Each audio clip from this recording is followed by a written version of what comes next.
আলোচনা করছি একাদশ শ্রেণীর একটি পাঠ্যগল্প, যেটি নতুন সিলেবাসের অন্তর্গত। পুঁই মাচা লিখেছেন বিভূতিভূষণ বন্দ্যোপাধ্যায়। এই পুঁই মাচা গল্পের আজ বিষয়বস্তু পুঙ্খানুপুঙ্খ আলোচনা করব। তোমরা মন দিয়ে যদি আমার এই ভিডিওটি দেখো এবং শোনো, তাহলে অবশ্য পুঁই মাচা গল্প সম্পর্কে উত্তর লেখার মতো একটা ধারণা তোমার তৈরি হয়ে যাবে। চলো তাহলে এবার আলোচনা শুরু করা যাক। বন্ধুরা, নতুন হলে আমার চ্যানেলে অবশ্য সাবস্ক্রাইব করবে এবং নিচে দেওয়া নোটিফিকেশন বেল আইকনটি অন করে রাখবে পরবর্তী ভিডিওগুলোর আপডেট পাওয়ার জন্য। কথাশিল্পী বিভূতিভূষণ বন্দ্যোপাধ্যায়ের পুঁই মাচা গল্পে এক দরিদ্র ব্রাহ্মণ পরিবারের দুঃখ যন্ত্রণার কথা বর্ণিত হয়েছে। সহায় হরি চাটুর্যে এই ব্রাহ্মণ পরিবারের অসহায় কর্তা। তার 4 মেয়েদের ঠিকমতো ভরণ পোষণ করার ক্ষমতা সহায় হরির নেই। মানুষের কাছ থেকে এটা ওটা চেয়ে চিনতে এনে তিনি মেয়েদের খাওয়াতে চান, কিন্তু স্ত্রী অন্নপূর্ণা এটা একেবারেই পছন্দ করেন না। স্বামীর এই বেলাল্লাপনাকে তিনি কঠোর ভাষায় তিরস্কার করেন। তার কথা হলো, আমার জোটে খাবো, না জোটে খাবো না। তাই বলে তিনি যে মেয়েদের ভালোবাসতেন না তা নয়। অন্নপূর্ণা তার মেয়েদের খুব ভালোবাসতেন।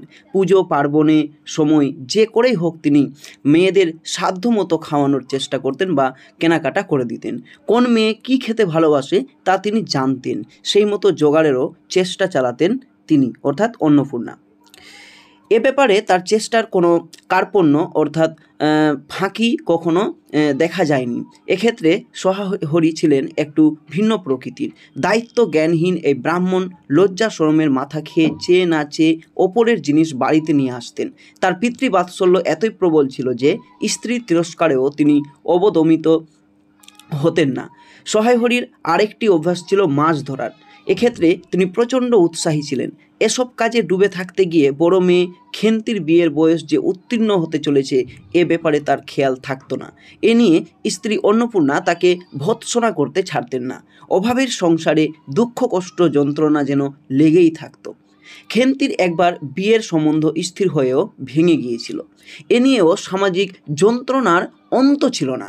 সেই মেয়ে এখন 15ই পা দিয়েছে, অথচ তার বিয়ের ব্যাপারে সহায় হরির গা নেই। অর্থাৎ তিনি তার মেয়ে খেন্তির বিয়ে নিয়ে কোনো কিছু চিন্তাভাবনা করছেন না। এজন্য অন্নপূর্ণার রাতের ঘুম হারাম হয়ে গেছে, অর্থাৎ খেন্তির মার। খেন্তি পুঁই শাক খেতে খুব ভালোবাসত। একবার অরন্ধনের আগের দিন বাড়িতে পুঁই শাক রান্না হলে খেন্তি একাই তার অর্ধেক খেয়ে ফেলেছিল। রায়েদের ফেলে দেওয়া পাকা পুঁই শাকের ডাঁটা সংগ্রহ করে খেন্তি বেঁধে খাওয়ার জন্য বাড়িতে নিয়ে এলে মা অন্নপূর্ণা তাকে তীব্র ভাষায় ভৎসনা করে সব ফেলে দিয়েছিলেন।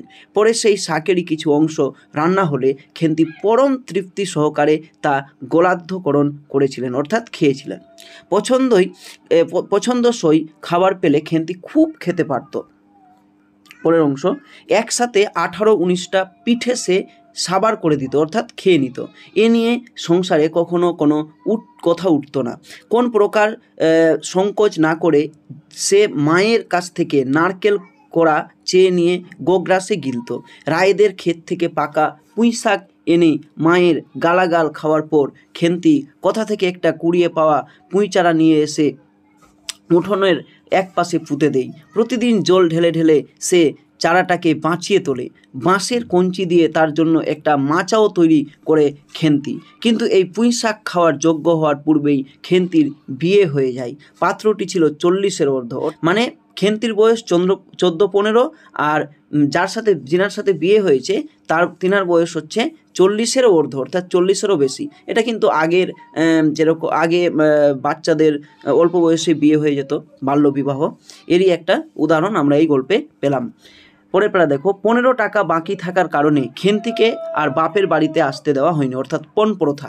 অর্থাৎ সেই ছেলেটি খেন্তির বাবার কাছে 15 টাকা পাবে বিয়ের দরুন, পণের দরুন, তো সেটা বাকি থাকার কারণে খেন্তিকার বাপের বাড়িতে রাগে পাঠায়নি। অবশেষে বছর ঘুরতে না ঘুরতে বসন্ত রোগে আক্রান্ত হয়ে খেন্তি মারা গেল। অবশেষে খেন্তির মৃত্যু ঘটল। এরপর কয়েক মাস কেটে গিয়েছে। আবার পৌষ পার্বণের দিন ঘনিয়ে এলো। সন্ধ্যার সময় অন্নপূর্ণা রান্নাঘরের মধ্যে বসে মেয়েদের জন্য পিঠে তৈরি করছিলেন। পুঁটি ও রাধি, মানে আরও 2 মেয়ে, উনুনের পাশে বসে আগুন পোয়াচ্ছিল। অনেক রাতে পিঠে তৈরি শেষ হলে অন্নপূর্ণা মেয়েদের পিঠে খেতে বসিয়ে দিলেন। তখন আকাশে জ্যোৎস্না ছড়িয়ে পড়েছে। পিঠে খাওয়ার পূর্ব মুহূর্তে হঠাৎ পুঁটির পুটির অর্থাৎ তার বোনের খেন্তি দিদির কথা মনে পড়ল। দিদি যে পিঠে খেতে ভালোবাসতো এ কথা তারা কেউ ভোলেনি এখনও।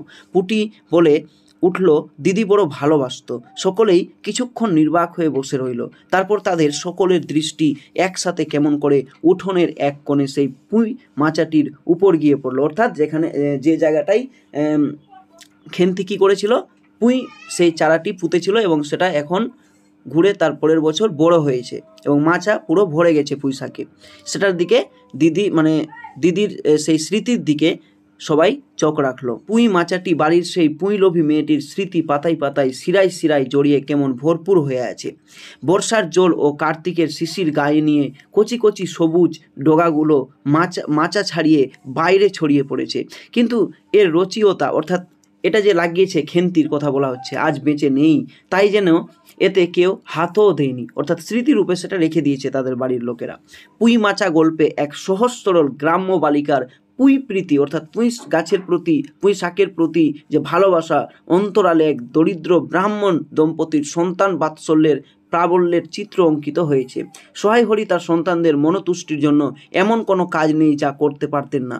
আবার আত্মমর্যাদা বজায় রেখে অন্নপূর্ণা ও সন্তান বাৎসল্য ফল্পধারার মতোই সর্বদা উৎসারিত হয়েছে। শত দারিদ্র তাদের বাৎসল্যকে ম্লান করতে পারেনি। এই ছিল আজকের আলোচনা। পরবর্তী আরও তোমাদের ক্লাস 11-এর নতুন সিলেবাসের বাংলা বিষয়ের আলোচনা দেখতে অবশ্যই আমার চ্যানেলটি নতুন হলে সাবস্ক্রাইব করবে এবং বন্ধুদের মধ্যে এই ভিডিওটি শেয়ার করবে। আসছি পরবর্তী ভিডিও নিয়ে, থাকছে বিভিন্ন গল্প কবিতার MCQ, বড় প্রশ্ন, SQ, প্রশ্ন উত্তর।